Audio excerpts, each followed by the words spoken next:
member for Solomon has the Thank you very much, Mr Speaker. My question is to the Minister for Trade and Investment.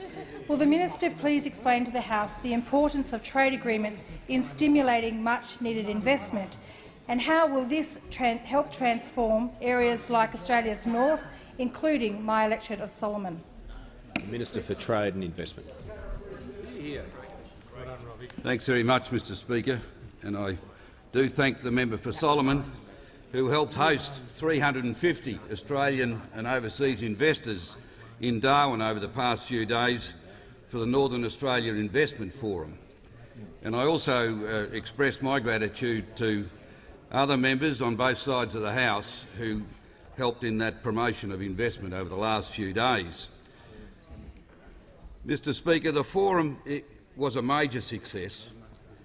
We saw 250 very prominent investors with big chequebooks from over 20 countries joined us for the few days, and all had the opportunity to consider well over 100 investment-ready projects across the north, Queensland, the Northern Territory and Western Australia. Now, Mr Speaker, it's a historical fact when you deepen trade relationships, new investment inevitably follows. And of course the free trade deals with Japan and Korea and China and the TPP have significantly deepened our trade relationships.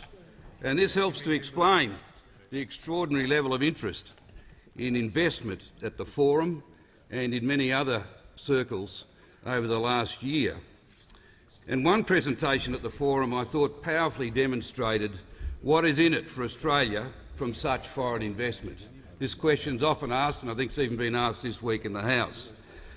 And I refer in particular to Mitsui Australia's CEO, Mr Takahashi, and he told us that Mitsui established its first office in Sydney in 1901, Federation. And he goes on, in the 1950s and 60s, Mitsui were involved in the coal industry and were a pioneering investor and marketer for many coal projects, including Queensland's first export coal, Maura, its mine, currently called Dawson, where they funded exploration works, invited partners to organise the JV, marketed the coal to Japan and went on to own many other mines. In the 60s and 70s they did the same for the iron ore industry, investing in Mount Newman and Robe River. In the 70s and 80s they again pioneered in developing salt and LNG. Again, they were at the early stage of another major development for our country. Mr Speaker, Mitsui has been a powerful force at the beginning of our two biggest mining exports now, iron ore and coal, and our biggest energy export, LNG. And today they're also involved in Australia in machinery and infrastructure, chemicals, food, resources and many more.